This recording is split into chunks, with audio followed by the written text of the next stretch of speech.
Good morning everyone, welcome back to our new video.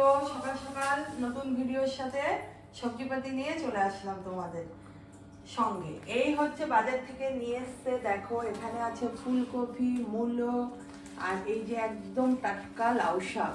লাউ শাকটা কিন্তু দারুণ, মূলো শাকও খুব ভালো। এখানে রয়েছে শসা, বেগুন, বিনস, গাজর, টমেটো, ক্যাপসিকাম। আজকে সবজি বাজার কিছুক্ষণ আগে আসলো, এখন সকাল 9:30 বাজে। চলে এসছি। এখন আমি পাউরুটি নিয়ে, এই যে পাউরুটি দিয়ে করব ওই রেসিপিটা। কালকে যেটা কালকে আমি দুধটাকে যে ক্ষীর করে ফ্রিজে রেখে দিয়েছিলাম, করা হয়নি, আজ করব সেটা। আর চুলে লাগিয়েছি তেল, দেব মাথায় শ্যাম্পু। আজ হচ্ছে বুধবার, রাজাকে নিয়ে কালকে পরীক্ষা দেওয়াতে নিয়ে যাবো, ইচ্ছা আছে। 1.5 ঘন্টার পরীক্ষা, বলেছি একটু হলে যখন নামবে আশেপাশে একটু ঘুরে আসবো।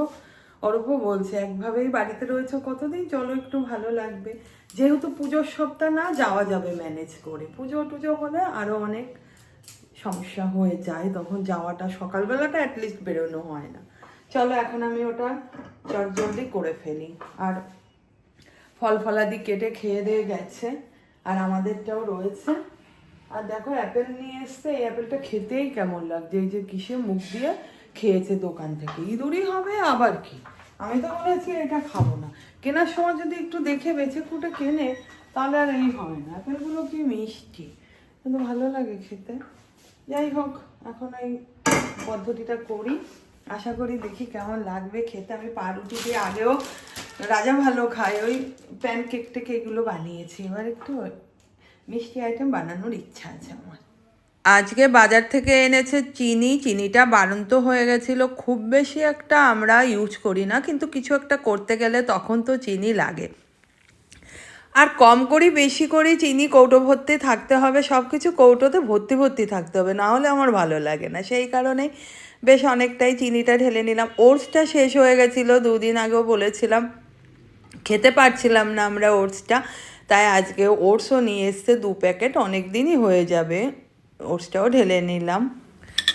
এবার চলে আসলাম ওই রেসিপিটা তোমাদের সাথে শেয়ার করতে। আমি যা খাই না খাই সবই তোমাদের দেখাই। কখনো কখনো না পাউরুটিগুলো 2-3 দিন ঘরে থাকলে সেটা দিয়ে প্যানকেক করি। যদিও বা আমি এই রেসিপিটা করব দেখে পাউরুটিটা কিন্তু নতুন আনা হয়েছে। টাটকা পাউরুটির জন্য একটু কাটতেও অসুবিধা হচ্ছিল, খুলে আসছিল। কেটে পাউরুটিটাকে এইভাবে স্লাইস করে নিয়েছি, তারপরে একটু সাদা তেলের মধ্যে পাউরুটিটাকে একটু ভেজে নেব, এপাট ওপাট করে ভেজে নিয়ে তারপরে ঠিক করেছি আমার ওই যেহেতু আগের দিনের ক্ষীরটা ছিল, ওই ক্ষীরটা দেব। তার আগে কী করব, যেহেতু পাউরুটি তো মিষ্টি না, তাই পাউরুটির মধ্যে একটু চিনি রস করে দেব। চিনিটা কিন্তু খুব লাইটভাবে হালকা রস করব, ডিপ চিনি দেব না, মিষ্টিটা বেশি খাওয়া হয়ে যাবে। মিষ্টির আইটেমগুলো খেতে কিন্তু ভীষণ ভালো লাগে আমার, কিন্তু খেলেই তো ব্যাস মোটা হয়ে যাব গোলগাপ্পা। ওই জন্য যতটা চেষ্টা করি কম খেতে, কিন্তু হলে কি আর, ঘুরে ফিরে সারাদিনে সেই কিন্তু মিষ্টিটাই খাওয়া পড়ে যায়। আমার অত ভাজা পোড়ার দিকে লক্ষ্যই নেই। সে যাই হোক, চলো এই যে হালকা করে রসটা করে রুটিগুলোকে রসের মধ্যে জাস্ট নাড়িয়ে নেব, না হলে না একটু মিষ্টি হবে না। আমি তো দুধের ক্ষীরের মধ্যেও মিষ্টি দিইনি, আর গরুর দুধের ক্ষীরটা তো এর মধ্যে কোনো মিষ্টিও হবে না।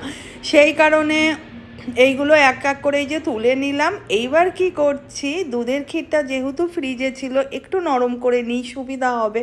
আর না হলে না টাইট হয়ে গেছে একটা, তাই একটু দিয়ে উনুনে হালকা হাতে জাস্ট একটু নেড়ে নরম করে নিলাম।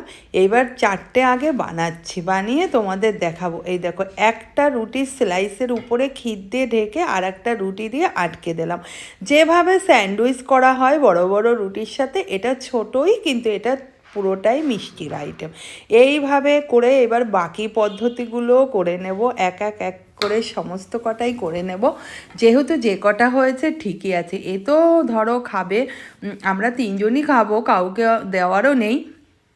কেননা জানি না, হতে পারে নতুন কিছু মাথায় ঘুরলে আমি নিজেই আগে খাই, করি, ট্রাই করি, প্রত্যেকের এই জিনিসগুলো ভালো নাও লাগতে পারে। কিন্তু বিশ্বাস করো ভালো লেগেছিল। আমি যেহেতু ভয়েসওভারটা পরে দিচ্ছি তাই তোমাদের ভালো লাগার ব্যাপারটাই বলে দিলাম। জলদি কমপ্লিট আমার রেসিপিটা। এখন একটু ক্ষীর রয়েছে, এটাকে ঢেলে রাখবো আর একটা খাই, খেয়ে তোমাদের বলি। ভীষণ ভালো, না খেয়েই বোঝা যাচ্ছে।